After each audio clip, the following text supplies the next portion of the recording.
Welcome, everyone, and thank you so much for attending our webinar today with Sean O'Brien, our CEO, on the state of NatureServe. We're super excited so many people have decided to attend. And as we get started, please do post your name and where you're from in the chat so everybody can kind of see who is here. And at any time that you have questions during the webinar, please also place those in the chat, and we'll get to a question and answer period at the end of the presentation. This is being recorded, so everyone who's attending will receive a recording after the webinar, probably early tomorrow morning. And if you have any other questions, just throw them in the chat, and either Jeanette or I will be sure to get those answered for you. Thank you, Karen, and thanks everybody for being here. It's really great to see so many familiar names in the attendees list. I feel bad for some of you because many of you will have heard many of the things that I'm going to be saying, but perhaps this will be a slightly different context and a slightly different opportunity for asking questions. So I hope it's at least entertaining and also super interesting. So this is, we're just going to talk about NatureServe for a little while and then have an opportunity to go into Q&A. And I have a number of slides here. Again, if you've been to a number of NatureServe events, you've probably seen some of these slides. Let me get started.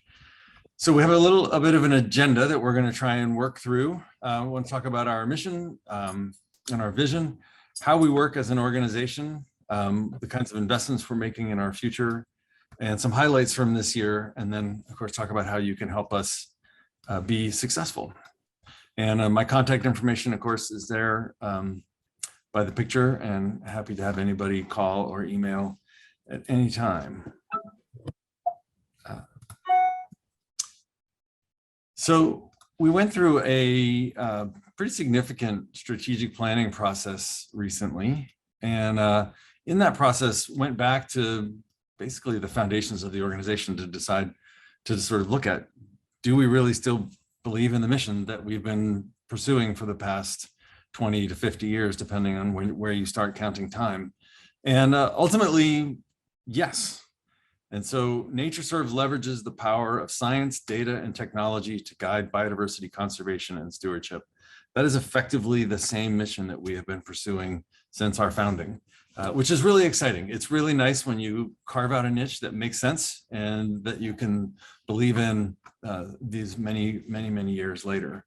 And we believe our mission fits into a larger vision for the world in which people use the best available science to inform conservation and stewardship decisions so that biodiversity thrives.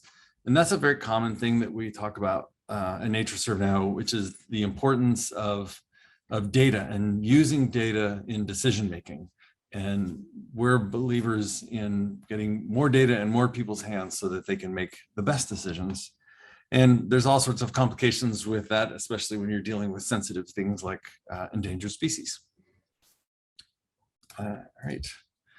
So many of you have heard this and are aware of this, and probably some of the people on the call almost helped develop this framing of the work that NatureServe does. But we try to answer three key questions as an organization. What is it? So what's out there? What's on the ground? What's in the air? What's in the water? Where is it? So where in our service area, which is basically the United States and Canada as our primary focus, where is it? And then how's it doing? And that's a really key question, obviously. We need to make sure that we're protecting things that need to be protected. All of these photos and most of the photos throughout, except for the ones from space, were taken on the NatureServe Network van tour. So we got John Otting in the middle in Florida and Tim Howard over on the right in New York, actually creating data on the fly right there.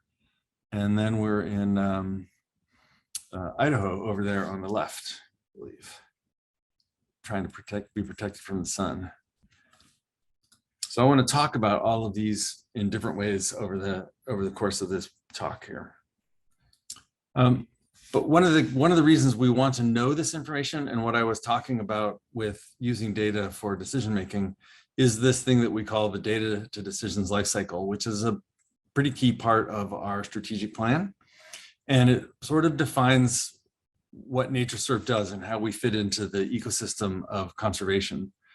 So we work with our network, and that's one of the most important things to understand about NatureServe. And I think everybody on this call does understand that NatureServe is a network of organizations. We're sort of the hub of this set of organizations that collect this information. So they gather the biodiversity data. And then through their work and through the work of NatureServe and the tools that we provide, that data gets curated and gets assembled and standardized so that we can compare data from North Carolina and North Dakota and the Northwest Territories and Yukon to make sure that we're comparing the same thing. We're actually comparing apples to apples when we're doing this. And that's one of the beauties of course, our amazing data and the methodology that we use. And then data is amazing. Data is fantastic, but you need to do something with data to create information. And so our scientists and the network scientists calculate is a slightly, it's mostly just because it starts with C, but we do science in this stage to understand what the data are telling us about biodiversity on the ground. And there's no reason to collect this information and to figure out what it's telling you if you don't tell people about it and share that information. And so when we talk about communicate, it's more than like a press release or social media. This is also talking to decision makers, making sure that people who are making conservation decisions have access to the information. So that communicate is also a bit of a disseminate part of our process. And then of course, the whole reason we're doing this is to lead to conservation decisions and make sure that the best decisions are being made based on the best available data, which of course NatureServe provides. This slide is always a little bit, I sort of wish the 100,000 was one of those numbers that would sort of roll over because there's always new data being added to the database. But we work with 60 plus network programs across the United States and Canada that all contribute information and data to the system. And that is over 1,000 conservation professionals out in the network. And one of the things that I think is so amazing, and one of the things I've only come to appreciate in the last couple of years, is NatureServe is about 60 people. The network's about 1,000 people, but the network has its own set of networks. And everywhere I go, there's people from BLM and Forest Service and the state parks agencies, from Trout Unlimited, from Ducks Unlimited, from the Nature Conservancy. And so those 1,000 people are working with, I don't know how many, 10,000 people to make the best conservation decisions in their localities. And it's really amazing to see all of that collaboration, because the problem we're facing is too dramatic for us to be able to address if we don't work together. So I think it's super exciting. 100,000 species assessed. That means that 100,000 species have been run through the conservation status rank process. And we'll talk a little bit about conservation status ranks in a little while, but basically a measure of how imperiled something is. And then 7,000 ecosystem types have been classified, and ecosystems are also assessed for their vulnerability to, rather than extinction, sort of to collapse.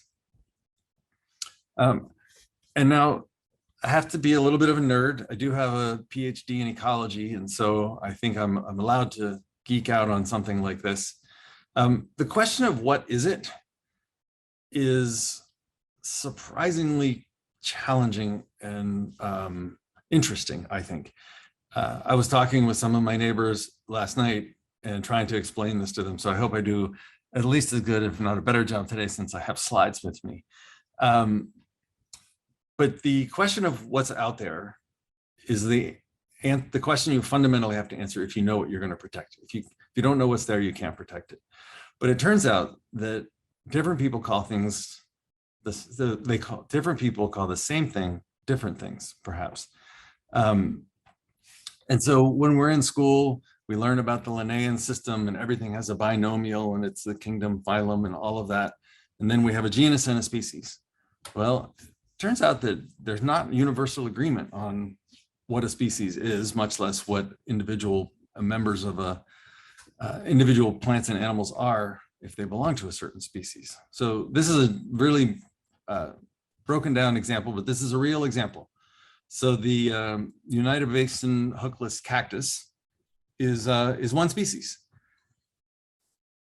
unless you talk to someone else, in which case it's two species, or it's three species.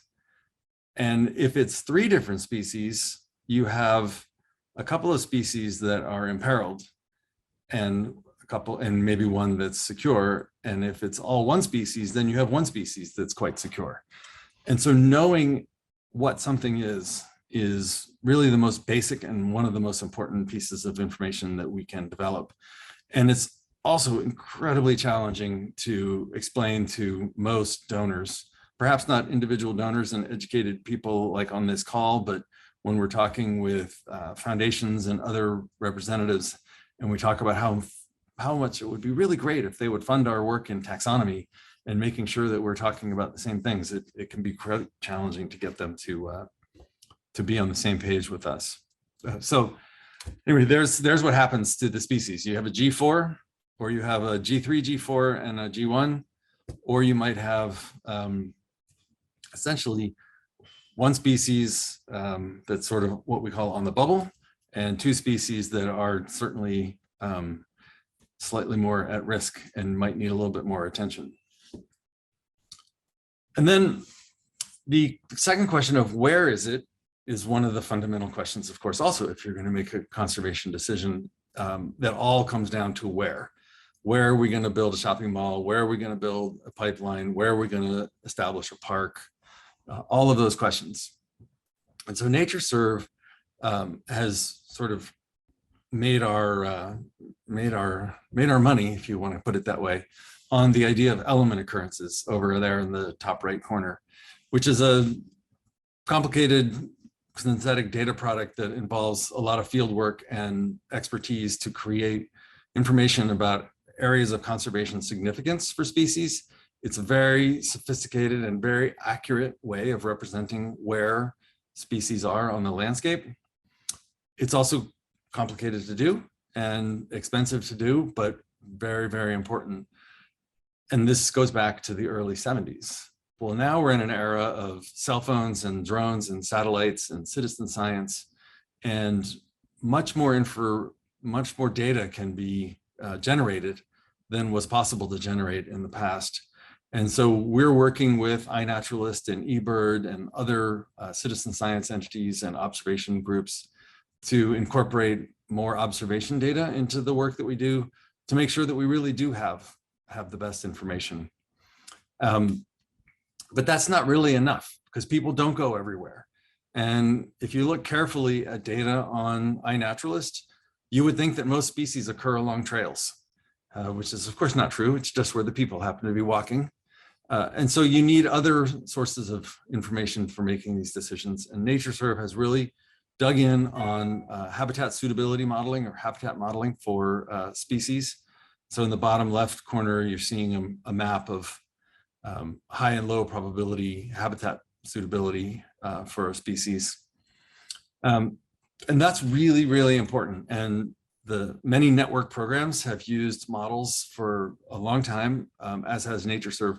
But one of the things that's so exciting is they've used those models to discover new populations of species in places where they weren't expecting them or where they hadn't visited previously. And so the models actually allow us potentially to identify species that may be slightly less imperiled than we originally thought, because there's more of them out there than we've seen previously. It also gives us the potential to look at how climate change may affect the future habitat for these species and how that may change over time. And then, of course, there's the thing that we all are a little bit more familiar with. I always think of it in the Roger Tory Peterson bird guides that I grew up with, where, you know, there's a species and it has a range map, and they're quite coarse, but they can be useful in certain circumstances. And so we incorporate range map information into our data, but into our work. So, and this is just, I just find this map kind of interesting. This is a map of NatureServe data plotted over North America, not all of it, Bruce, I'm sorry, we didn't get quite up to Whitehorse. that shows how many species have been found in these hexagons across the country. And it's a little bit of a hotspot map in a way, but these are not necessarily imperiled species. It's just a raw count of the number of species in those areas. And I just think it's fun to look at, which is why I left it up there. So the how it's doing question is one of the fundamental pieces that NatureServe provides that sort of no one else can provide because we have access to such great information. This is the Wyoming toad, courtesy of Gary Beauvais and his team. And this is one of maybe only 15 Wyoming toads that live in the wild, or at least on that day that we're living in the wild. The Fish and Wildlife Service and the Wyoming program are doing a release program and a breeding program. So hopefully in the future there will be more. But it's just for me, an iconic example of a species that we know how it's doing. And because we knew how it was doing, people were able to take steps to try and prevent it from actually fully going extinct. So we have this ranking system that ranks things from secure, what we call G5, which is globally secure, down to G1, which is critically imperiled, which would be the Wyoming toad, and then possibly extinct, presumed extinct in the wild, and then presumed extinct. One of the hardest things to do emotionally, as well as scientifically, is to declare something extinct, because you have to really be 100% sure that you're not going to find one somewhere. And so that is actually a very challenging thing to do. These ranks are calculated with a system that is replicable and scientific. And so if someone doesn't agree with what we say, they can take the information that was used to calculate the rank and see if they come up with the same answer.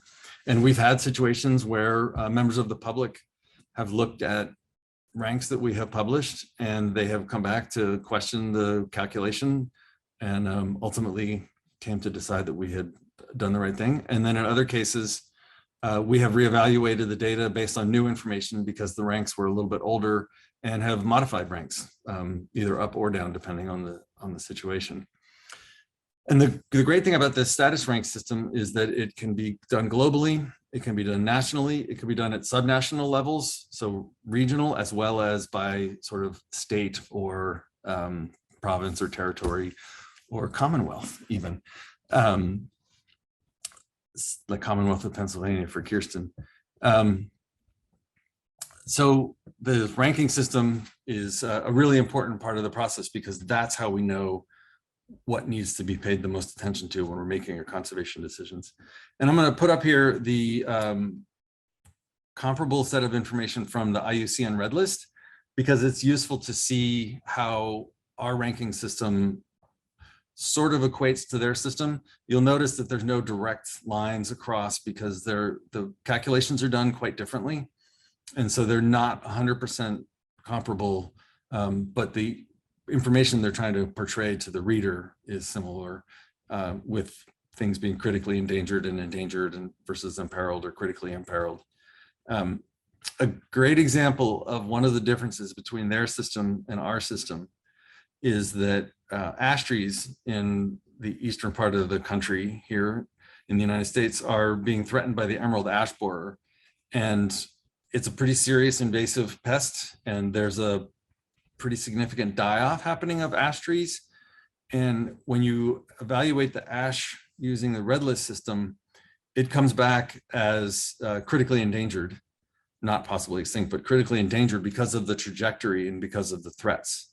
When you use NatureServe's system, ash trees have moved from a G5 to a G4 because of the trajectory and because of the threat. But because they're so widespread and have such a large population, they're not yet considered vulnerable or imperiled in terms of their extinction risk. But that's an example of a species or a set of species that we'll be keeping a very close eye on going forward. Now, this is a lot of color on one chart, but when you actually look at it carefully, you'll see that it's not that hard to interpret. But this is a really coarse level look at all of the animal species in NatureServe's database and where they fall on the our ranking system. And so of course, red is the standard. It's the most scary color, apparently. And so freshwater snails have 75% of the known species of freshwater snails are at risk, which is a pretty terrifying percentage. And then terrestrial snails, freshwater snails. So this is sort of sorted based on the amount of red and yellow and orange together. And you can see that, as a percentage, fewer mammals are threatened than crayfish or shrimp. And then I'm going to show you the same slide for plants. Just to sort of give you an idea of how this looks when you start analyzing these data. And then these data can also be plotted geographically, so that if you look at the imperilment status of, say, orchids versus grasses across the country, you get a very different map. And so there's many more orchids that are imperiled in the southwestern United States, and there's many more other kinds of plants imperiled in other parts of the country. And so you can really get some really interesting pictures of the overall picture of biodiversity and what's at risk in the country very quickly. The other thing that we do that we don't, that most of the people on this call think about a lot, which is ecosystems as opposed to species, but species are really easy to talk about and easy for lay people to get, so we talk about them more. But an incredibly significant part of the work that NatureServe does is around ecosystems. And we use the National Vegetation Classification System, which NatureServe was a co-developer of and sort of co-curator of to this day, to evaluate ecosystems and the risk of imperilment of ecosystems. So this map is not showing imperilment status, but it is showing the historical extent and the current extent of several types of sort of groups of ecosystems, just to sort of show a little bit of the challenge that we're facing as a people who are making decisions about conservation. When you think about how much we've lost of these habitats and what that means for the species that rely on those habitats, and for people in terms of our access to these as natural areas or as gene pools for the future, or whatever access you choose to use for your motivation for conservation, whether it's economic or aesthetic or moral. These maps, I think, are a little bit sobering on that front. And so we can actually then look at the imperilment status of ecosystems. The ranking system works for ecosystems similar to the way that it works for species. Of course, tropical forests, there's some small outlets or outposts of tropical forest down in Florida, and they're so small that, of course, they're highly at risk. This has nothing to do with the area that they occupy in the country, just the individual categorization of tropical forest. And so this is interesting, and also tells us some things about areas that we might want to protect. One of the things we talk about when we're talking with people that work with us is fine filter and coarse filter conservation strategies, where ecosystems are the coarse filter because you end up protecting bigger areas and bigger things, and species are the fine filter, where you want to protect a species, so you might protect a small area for that species, and it's a little bit of a finer mesh filter. Oops, and then, because NatureServe is a nonprofit organization and we want people to have access to information, we make most of our information, up to a point, and we'll get into that in a second, available for free and online. So people, and in fact, hundreds of thousands of people a year go to NatureServe Explorer over here on the left and look up species and learn about their range and why they're imperiled or not imperiled. And it's an amazing resource that literally people are using all the time. And you can download reports from there, and people use it for management decision making. And then NatureServe Explorer Pro, which is a more spatially explicit way of looking at the data, where you can actually go in And with certain restrictions on the preciseness of the information, depending on who you are, you can learn more specifically about what's in a specific area by drawing polygons on a map. And this is a tool that is available for the public at a very coarse scale so that they can get general pictures of biodiversity, and over time will be available for government and nonprofit and corporate clients who want to make conservation decisions and want to have access to this information at a finer detail. And we're working with the network to figure out all of those permissions in such a way that it also protects the imperiled species. We need to think very carefully about what information we put out there when we think about the potential for wildlife poaching and things like that. So I mentioned earlier about the van tour, and just in terms of highlights of other things that are happening at NatureServe that are a little less technical than what we've just been doing. I mentioned that we're part of a network of more than 60 organizations. And so last year and this year and continuing into the next couple of years, I've been traveling around the United States and Canada to visit with our network representatives and go out in the field and see the things that they're working on, the things they're trying to protect. So that's why we had the Wyoming toad, and Tim Howard was collecting data on crowberries in the Adirondacks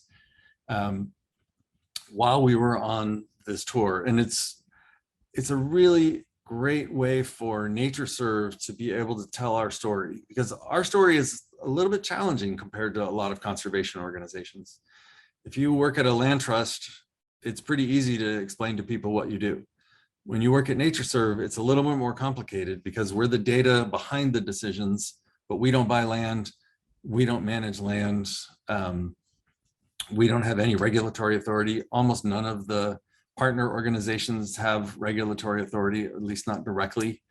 And so we're always a step back, and sometimes 2 steps back from the quote unquote impact, meaning the work to protect a species or a habitat.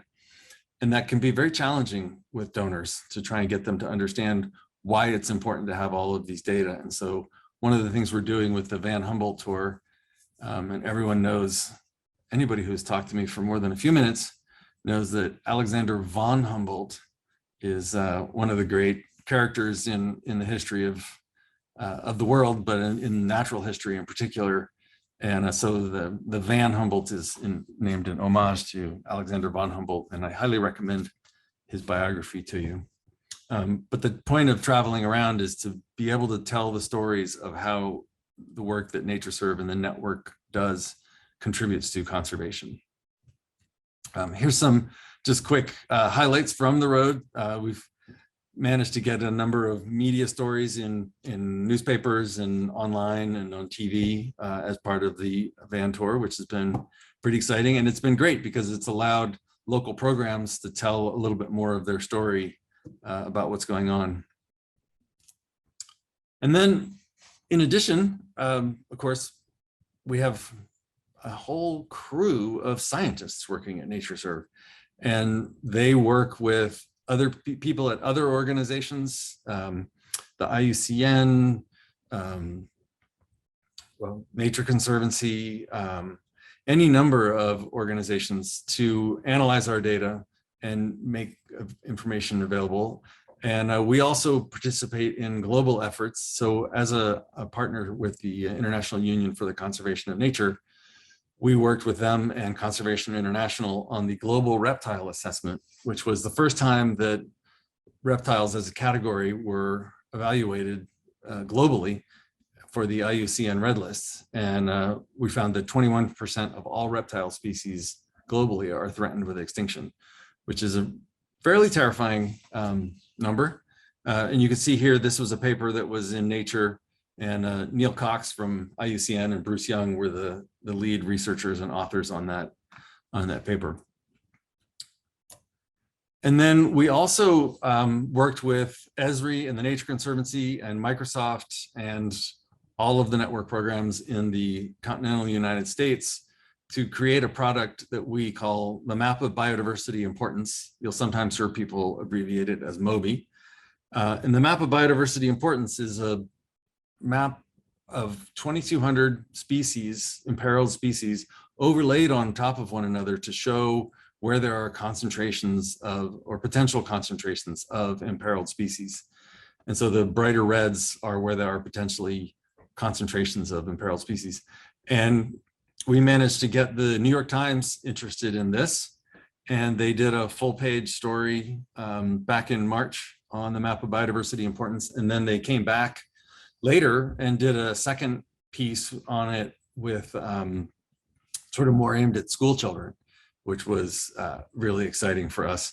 And you can see in the list of authors here, some of our scientists, Healy and Regan and Bruce Young, but also some network scientists, Tim Howard, Chris Tracy, Sean Breyer, he's from Esri.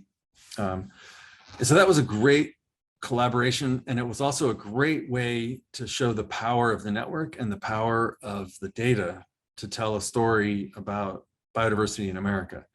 And an amazing thing that came out of this work was when you analyze this data spatially, 90% of Americans live within 30 miles of an imperiled species, which probably most people don't realize that they're that close to being near something that's in danger of going extinct. We also participated in the assessment of US trees with the Botanic Gardens International and the Morton Arboretum and the US Botanic Gardens. And that was really exciting. And that also got picked up widely. We've been featured in the PBS NewsHour on the weekend edition of that, and tons of other publications. And not quite as dire perhaps as global reptiles, but a little bit shocking and alarming is that 11 to 16% of tree species in the continental United States are threatened with extinction. And I think that's probably a number that surprised a lot of people. One of the things that came out of this was that Wes Knapp, who's our chief botanist, went on an expedition with several others to find a species of oak that was thought to be extinct in Texas, or thought to be extinct everywhere, but it was found to actually still be living in the Big Bend area of Texas. A single individual of Quercus tardifolia was found, and work is being done now to try and figure out if they can be propagated from some of the acorns there. So that's kind of exciting. This is just sort of highlighting some of the partnerships that we've had with other organizations. Amazon Web Services, the National Science Foundation was part of the Global Reptile Assessment work. Conservation International, IUCN, of course. The Chicago Botanic Gardens, which is also a self-serving advertisement for NatureServe's podcast. We had Greg on to talk about fungus a couple of months ago and had a really great time. So we work closely with them. Of course, Esri is a big partner for us, as with all of our network programs for the mapping software. National Wildlife Federation. So the Recovering America's Wildlife Act is a piece of legislation that's out there in Congress that we can talk about later if we want to. But we participated in creating some of the materials to educate people about why it's important to pass RAWA, specifically by talking about imperiled plants across the United States. And then several more of the US Botanic Gardens. And we put this one on here, Sly Clyde Cider Works, because they were sponsors of the van tour, and they sponsored carbon offsets to cover the cost of not only the driving, but also of the construction of the van and other travel related carbon emissions from the tour.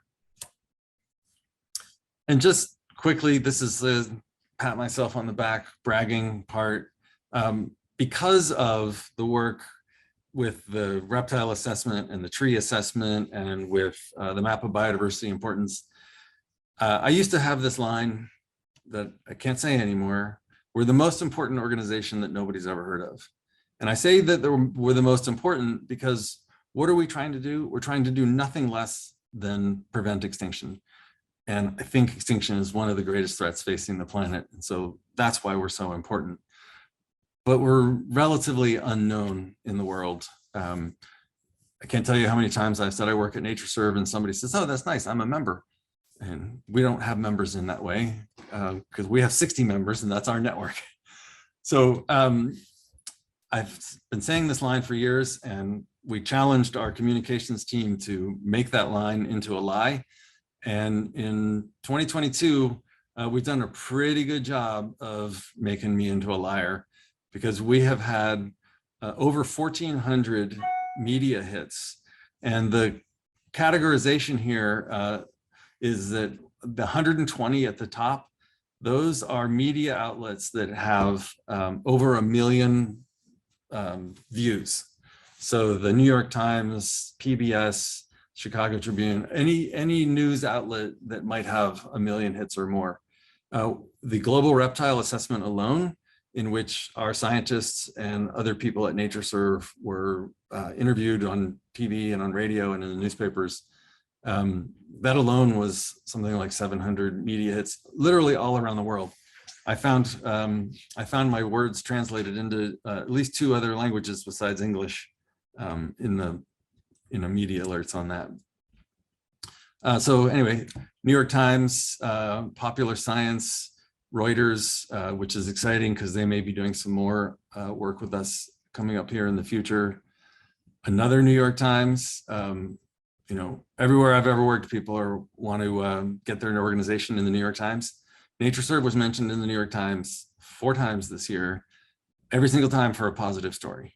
Just want to get that part out there. It's a positive story every time. So we had 2 on the map of biodiversity importance, 1 about Trillium, and then the Global Reptile Assessment.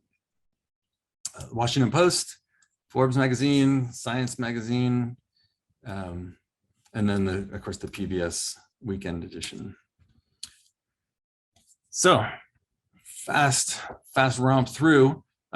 This slide, don't expect you to read it, and I'm not going to talk about all the things on it, but these are some of the tools that we have out there. One of the ones that we're not going to talk about today, but that's really important, is the environmental review tool component here, where we build tools for individual states where they can make their data visible for specific purposes within their state. And sometimes that's regulatory, sometimes it's informational, sometimes it's around their state wildlife action plan and making that more actionable. And so we're really excited about the work we're doing across the country with environmental review tools. And this list, those are all links, and I'm sure somebody else here will make those available to you. So, oh, this is, by the way, in Ontario, Canada, where I went last year to look at this alvar habitat, which is really quite fascinating. And if you've not gotten down up close and personal with lichens, I recommend it. They're quite fascinating. We spent a lot of time on our hands and knees in this habitat. But so, you know, one of the reasons that we're here today and talking to you is because we owe you a debt of gratitude, because you're all supporters of NatureServe. You have supported us financially, and also in many cases with your wisdom and with your knowledge and with your actual feet on the ground, going out and collecting data. And we really appreciate that. It means so much to us. We wouldn't exist without you. And we are, you know, coming in towards the end of the year, which is a big time of year for raising funds for nonprofit organizations like NatureServe. And these are our goals for this fiscal year.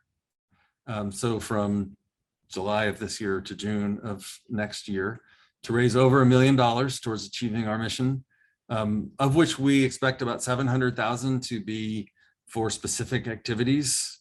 Usually that money comes from foundations. And then to raise $365,000 this year for core organizational needs. And that's largely unrestricted money from individuals and good friends of the organization. And you've all been contributors to those goals over the years.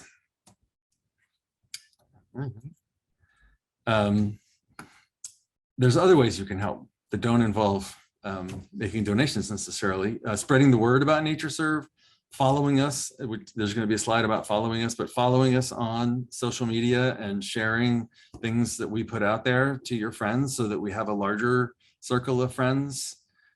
We have an Adopt a Species program, and if you're not aware of that, it's a fun way to, if you make a donation, to get recognized. And there are different levels depending on how imperiled the species is. Last year we had somebody make adopt three separate species as Christmas gifts for other people in their families, which was pretty fun. Of course, if you haven't heard of it, Amazon Smile is a way that a portion of your donation, a portion of your purchase on Amazon can actually be donated to NatureServe.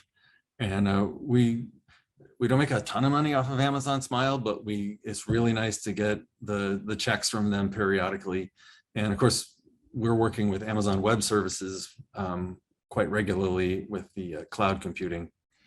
And then of course, we have a heritage circle for people who are interested in planned giving, and Jeanette and Karen can talk to you about that anytime. They're happy to talk about that.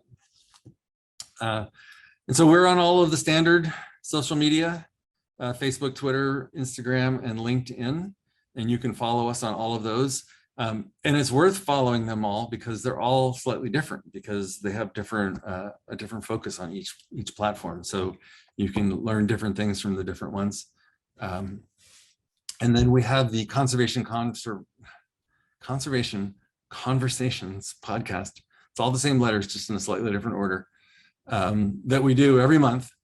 We've done 27 episodes of Conservation Conversations, and they range from freshly minted PhDs who are really out there and on the ground doing conservation work, to the author of the book on Alexander von Humboldt, to authors of other books, sometimes network scientists, sometimes NatureServe scientists. And it's just a nice way to sort of learn a little bit more about what NatureServe does and about the conservation field in general. The most recent episode was with Margaret O'Gorman. Despite the fact that I have relatives named Margaret O'Gorman, as far as we know, we're not related. But Margaret is the president of the Wildlife Habitat Council, and she talked about the work that they do with corporations to promote conservation. And we dug in a little bit on the idea of greenwashing and whether or not what her organization does is greenwashing. So that was a pretty interesting conversation that I had with her. And hopefully it'll be interesting to listen to, because it was totally fun to have the conversation. So I think we are at the place where we can do question and answer, and I will let Jeanette or Karen drive that process. Yeah, well, again, thank you everyone for listening to this presentation from Sean. I hope you found it both educational and inspirational.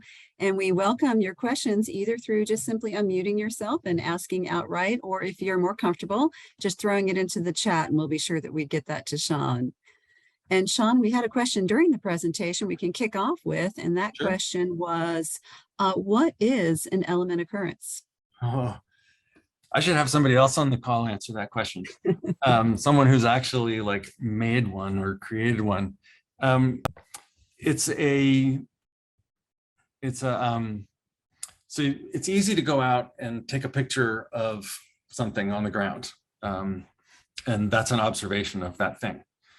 An element occurrence requires observing the thing, but also observing the habitat in the area around it to make sure that it actually makes sense biologically as habitat. So for instance, I'm sitting here in my office on the 9th floor of a building in a concrete jungle, and I often see bald eagles fly over. So I have observed a bald eagle, but I have not determined that Crystal City is habitat for a bald eagle. But if I go down about 8 miles further south on the Potomac River, I will find bald eagle nests, and I will find habitat that is appropriate for bald eagles to live in. And I could delineate an area that would be appropriate habitat for that element of biodiversity. So the element occurrence is that element of biodiversity, and the occurrence is to sort of get away from the word observation and talk about something that has, one of the ways that some people describe it is it has conservation significance for that species. On the one slide up there, you saw shapes that were delineating maybe populations of a specific species on the ground. And so that would be an element occurrence, but they are actually shapes, so that when someone is making a decision or trying to look at an area, they see that their project may impact that element occurrence, that whole shape. I should see if Bruce Bennett or somebody on here, Kirsten or Lindsay or somebody, wants to try and describe an element occurrence quicker and more betterer than I just did.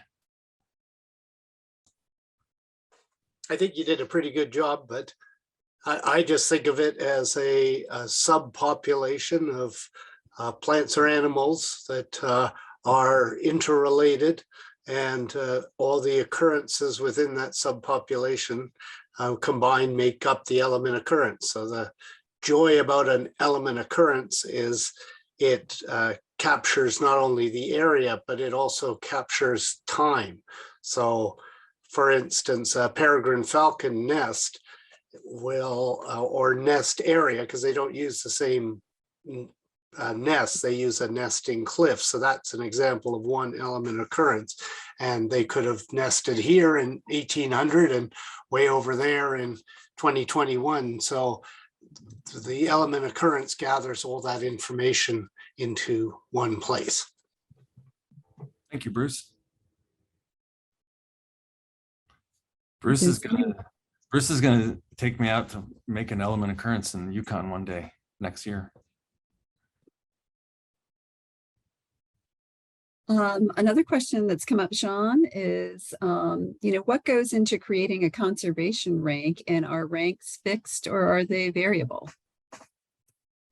Well, the second part of the question is much easier. It's definitely variable, and they change over time. It's really important, in fact, to go back and reevaluate them to make sure that you're considering the latest information. Again, this is a great question for one of the other attendees, but basically you're looking at population size and threats to species, sometimes the extent, like the geographic extent of a species. There's actually we can actually send this out. There's a page on our website that describes the way that conservation status ranks are calculated. And you can actually look at data and see about calculating your own. But it's a system that originally was very arm wavy, and experts were gathered together in rooms and said, well, what do you guys think about this species and that species and that species? And eventually it got honed down into a system that can actually be replicated, because if you're going to ask people to make decisions on it, and then if you're going to be challenged on those decisions, you want to be able to say, oh no matter which scientist you ask, if they use this system, they're going to come up with the same answer.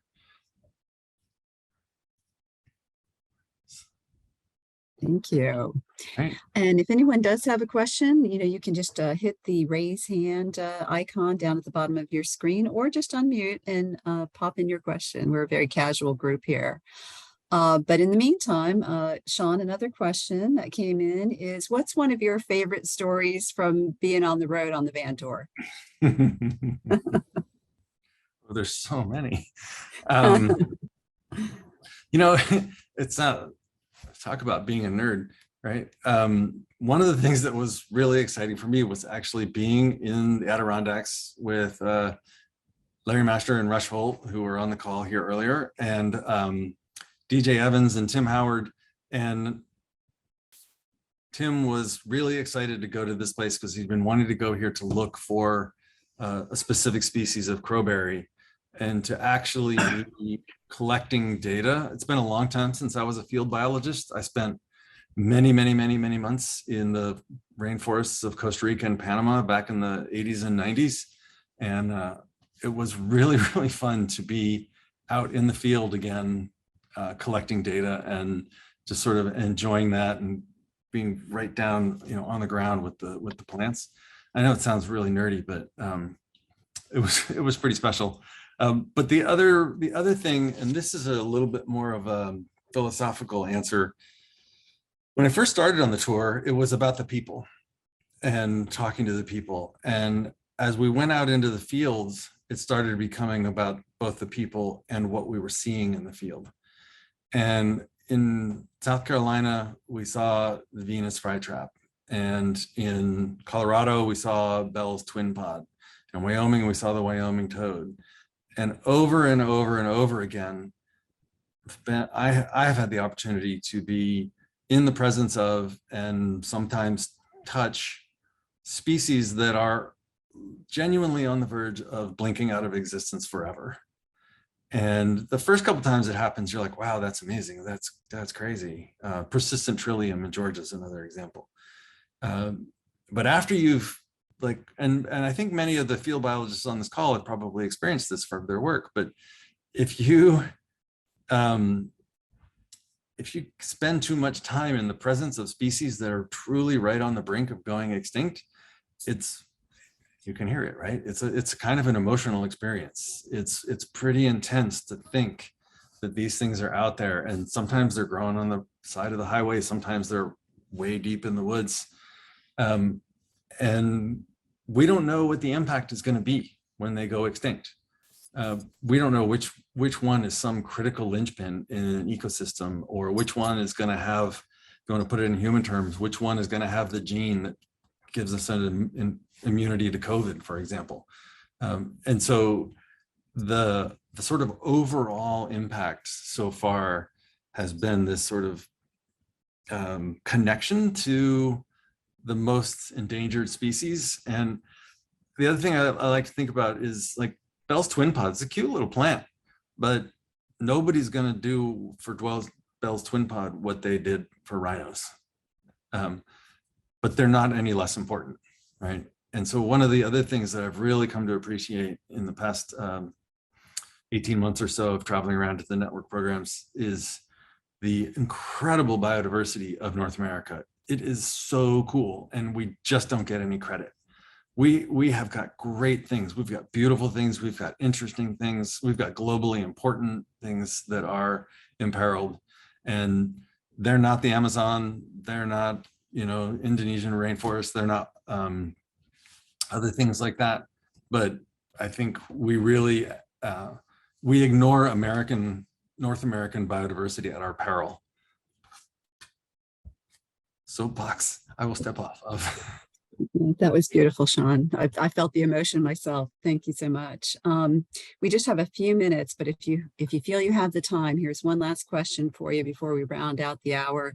And thank everyone for coming. You try to pick just one maybe in the time that we have, but what are some of the biggest needs that NatureServe is experiencing right now in order to be able to move ahead with our critical work? Or, yeah. I kind of paraphrase that question, but that's the basis of it. Well, it's so interesting. As with most nonprofit organizations, one of the biggest challenges we always have is having unrestricted funding to be able to pursue things that we need to do to make sure we're the greatest organization that we can be. And we are able to work with, in particular, government clients and customers in such a way that the work we do for them supports our core mission. But there's always things that we want to do, whether it's developing new technology or updating conservation status ranks or updating taxonomic information that are really, as I was saying earlier, really challenging to get funded because they take a little more time to explain than a lot of conservation work. And so those, supporting, Jeanette and I have had some conversations recently with some donors who are really interested in specific geographies, and they're supporting taxonomic and conservation status rank work in that geography because they're really interested in New England, or they're really interested in North Carolina or something like that. And so there's a way to sort of support a specific love that you might have, like a specific set of taxa or specific geography, while also supporting the overall big mission of NatureServe. So that's everybody wants unrestricted donations.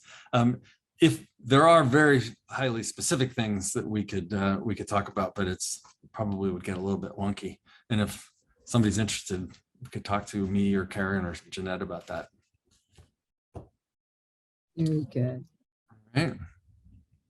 Thank you, Sean. And if anyone has a burning question, we could probably fit that in. I'll just pause for a second to see if that's the case.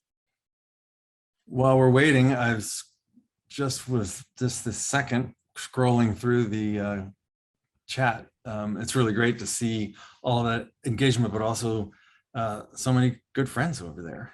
It's awesome.